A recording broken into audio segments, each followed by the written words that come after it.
Ajaib, ada masyarakat non-Indonesia berbahasa Betawi di tengah lautan bule-bule Eropa.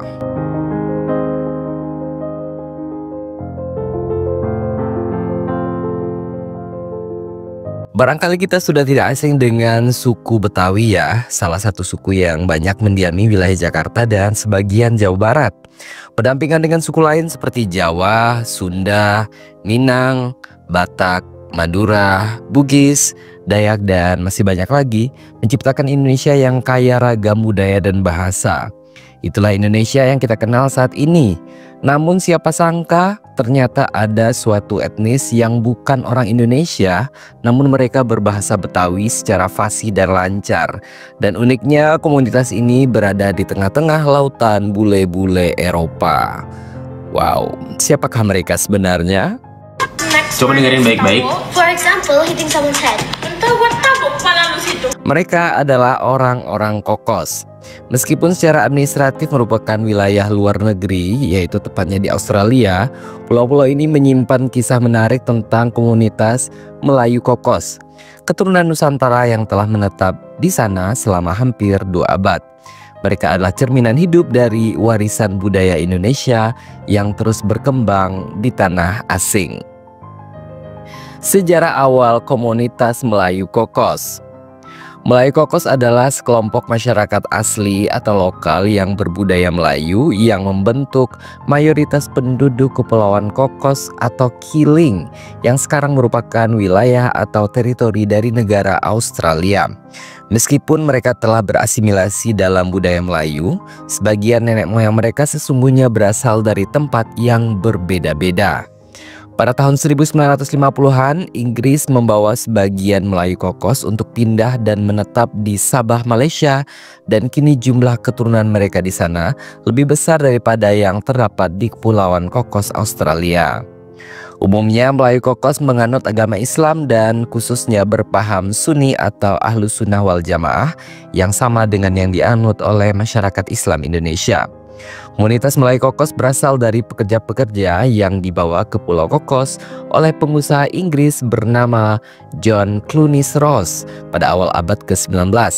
Mereka direkrut dari berbagai wilayah di Nusantara termasuk Jawa, Sumatera, Sulawesi, dan Kalimantan untuk bekerja di perkebunan kelapa yang dikelola oleh keluarga Clunies Ross.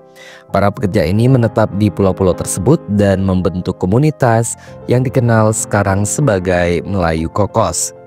Orang Melayu pertama diperkirakan tiba dan menetap di Kepulauan Kokos pada tahun 1826, yaitu ketika Alexander Here, seorang petualang Inggris, membawa gundik dan budak Melayunya ke sana.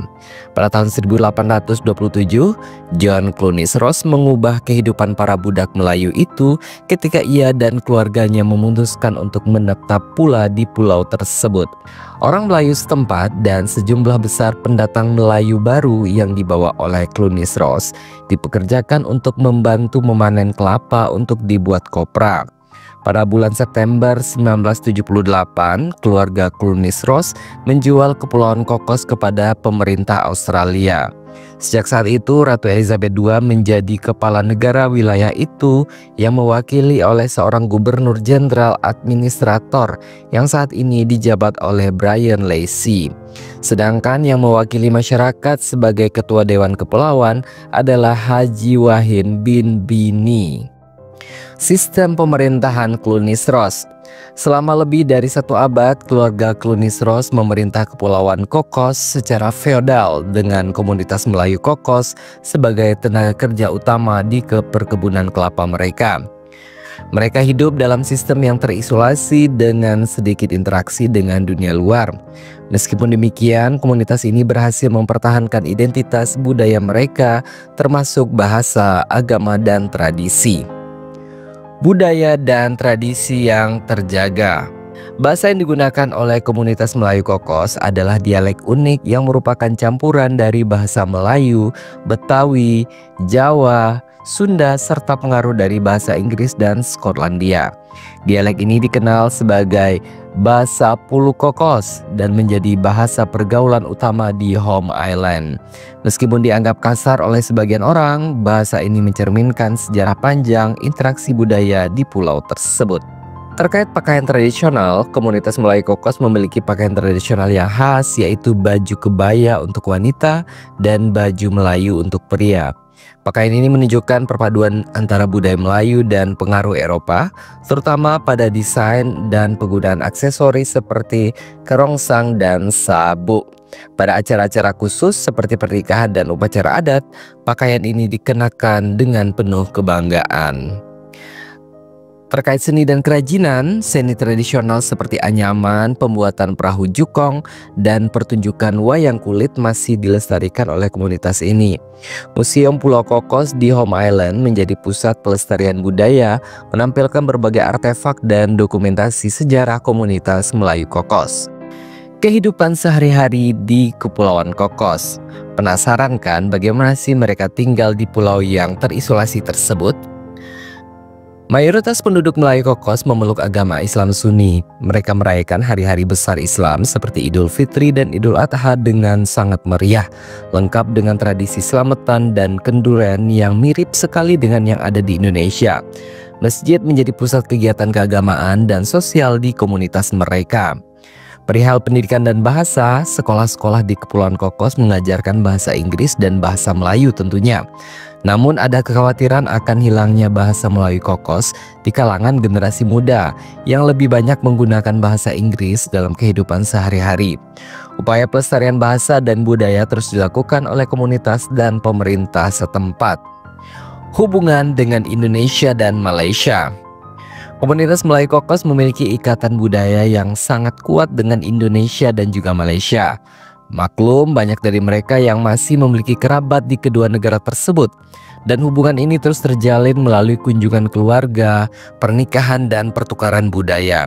Mereka juga mengikuti perkembangan budaya dan berita dari Indonesia dan Malaysia melalui media yang ada di sana. Pada tahun 1950-an, Inggris membawa sebagian Melayu Kokos untuk pindah dan menetap di Sabah yang sekarang masih menjadi bagian dari Malaysia. Jumlah yang ikut pindah untuk pertama kalinya diperkirakan hanya sekitar 20 orang, tetapi kemudian meningkat ketika pemukiman mereka diperluas. Melayu Kokos terutama tinggal di Kampung Kokos, tidak jauh dari kota Lahad Datu, bahagian Tawau, Sabah. Populasi mereka saat ini di Sabah mencapai 4.000 jiwa, lebih besar daripada populasi yang tersisa di Kepulauan Kokos. Budaya Melayu Kokos saat ini berkaitan erat dan tak jauh berbeda dengan orang-orang Melayu Malaysia lainnya. Dan mereka juga dianggap berstatus bumi putra oleh pemerintah Malaysia loh. Bahasa mereka yang merupakan varian dari bahasa Melayu standar memiliki kode ISO 639-3 COA. Pada tahun 1950-an, sebagian komunitas Melayu Kokos pindah ke Sabah, Malaysia dan menetap di daerah seperti Lahad Datu dan Tawau. Mereka dikenal sebagai Kokos Malais dan diakui sebagai bagian dari kelompok orang-orang asli Malaysia berbahasa Melayu dan beragama Islam. Budaya dan tradisi mereka masih dijaga dengan baik hingga saat ini. Tantangan dan harapan masa depan. Komunitas Melayu Kokos sedang memperjuangkan pengakuan sebagai suku asli Australia. Mereka berharap status ini dapat membantu dalam pelestarian budaya dan mendapatkan hak-hak yang setara dengan komunitas pribumi lainnya yang ada di Australia. Dengan arus globalisasi dan modernisasi, komunitas Melayu Kokos menghadapi tantangan dalam mempertahankan identitas budaya mereka. Upaya pelestarian melalui pendidikan, dokumentasi, dan promosi budaya terus dilakukan untuk memastikan warisan itu tidak hilang.